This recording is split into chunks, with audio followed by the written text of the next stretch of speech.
LSAT can be very challenging for those who are native English speakers, but it can be especially challenging for those who, like me, know English for just several years.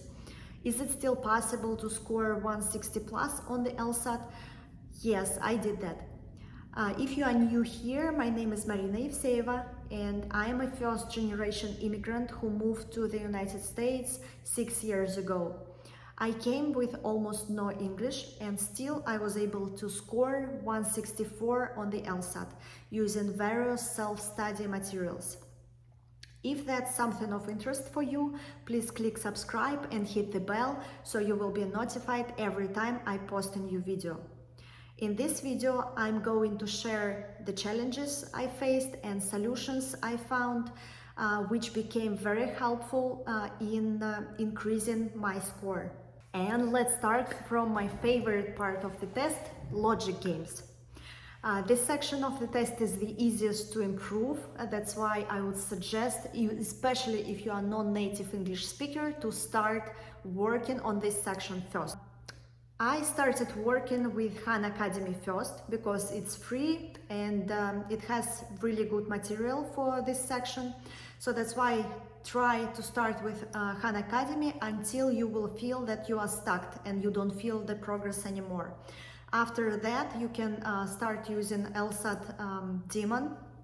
It has really amazing drilling tool where you can get your mistakes to minimum. You can actually find your weaknesses and you can apply this tool as a targeted remedy for those weaknesses. So this way you will get better and better on this section and you will improve a lot. The first thing which I did with this test, I've got to 100% accuracy with logic games, but probably I pushed too much with only one section because I lost my progress on other two parts of the test, reading comprehension and logical reasoning. That's why I would strongly advise for you to follow my formula, which I've got a little bit later down the road when I saw that I was like losing some progress. Try to do every day, bare minimum, one logic game, one reading comprehension passage, and 6 logical reasoning questions. This way you will be able to keep your progress, because later when I started practicing more with other sections, I lost some progress on my logic games. That's why I use this formula from the beginning and you will get much better than I did, and you will spend much less time preparing for this test.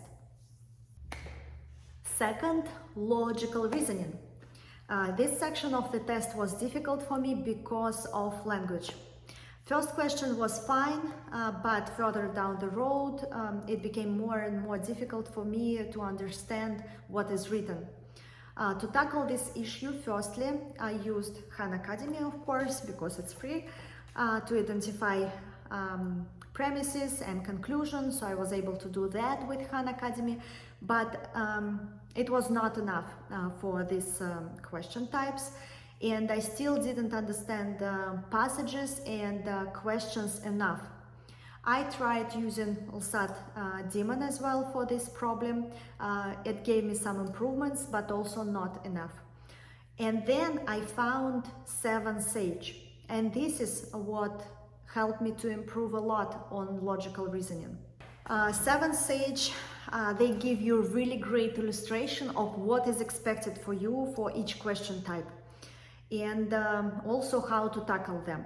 For example, for some questions like strengthen and weaken questions, I still remember the illustration with Jedi and the Force and the connection between them, which you either have to destroy or strengthen. So that's why only after that illustration I would say that I started to understand and I finally got it, what I was looking for in the test. Additionally, I would recommend you Brad Barbie materials, because he has some really nice materials of each question type explained in details, so you better understand how to identify question and how to quickly react on it and find what you need to find for that question. And third, the nightmare for all non-native speakers, reading comprehension. Reading comprehension was the most difficult for me as a non-native English speaker, because unlike other two sections of the test, for this one you have to be prepared in advance, so you have to have some knowledge before the test. But it was still possible for me to improve here significantly, I would say. I spotted the issue, and it was in the structure of the text. Structure was all messed up in my head when I was reading it, so I worked a little bit on understanding the structure of the test using 7Sage again. By the way, they have really great curriculum, and they have a lot of material, and it's all very interesting if you have time to study. Once I was able to identify the structure of the passage and also the structure of each sentence, I started making some progress on this section as well. Next issue was viewpoints in the text, because there might be like several viewpoints which you need to identify in order to answer questions.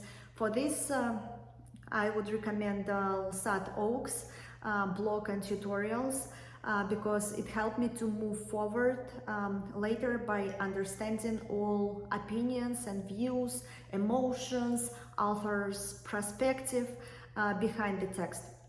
And once you become better in reading comprehension, you are likely to improve on logical reasoning as well.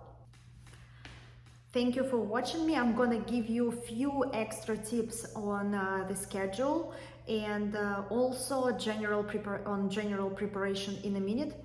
Please hit subscribe button. Put a flower in the comments if you saw my video and if you found at least some good information here. I'm gonna attach also some materials under this video and all links which I talked about. So, schedule. I am a very busy mom of 2 daughters and a small business owner, so of course it was quite unrealistic for me to study full-time like other people do. I told before that my bare minimum was 1 logic game, 1 reading comprehension passage, and 6 logical reasoning questions. So I would recommend to do it from day 1, so you will not lose any progress and you will be able to move forward a little bit faster than I was moving forward. So for me, it took approximately 4 months to study for first test. First test I took, I think, in October, and I've got 158 on that test. Then after that, I took 1 month off in order to get my mental health back to normal, and I spent approximately 2 more months on studying and took January test. Last 2 months I was studying non-stop and did at least those minimal things which I talked about in order to get better results. So I was able to get 164 there. A little background information for you. I started from below 130. So it is quite possible and realistic to achieve good progress just if you will do it every day, every single day. Some people tell you that go for a movie, take a day off, or do something like this. No, don't take day off. Try to do it all the time and try to do at least small things every single day. This way your brain will work and you will remember a little bit better all things which you learned. In addition to those small things, I try to do 1 full practice test every week. Sometimes I did it during weekends, and then I reviewed every single question. Don't try to do a bunch of practice tests. Try to do just 1 every week. 1 test every week, and then review every question and every answer. Do not review only those questions which you've got wrong. Review even those which you've got right, because sometimes you might just guess and get it right, but next time you will see it, you will guess incorrectly and you will make a mistake there. That's why try to review every question, and especially like those which you were not sure about but you've got right, because you still need some information in order to make a choice confidently. I wish you good luck with your journey, and if you have any questions, you can message me in comments. I will be glad to help you, and thank you for watching this video.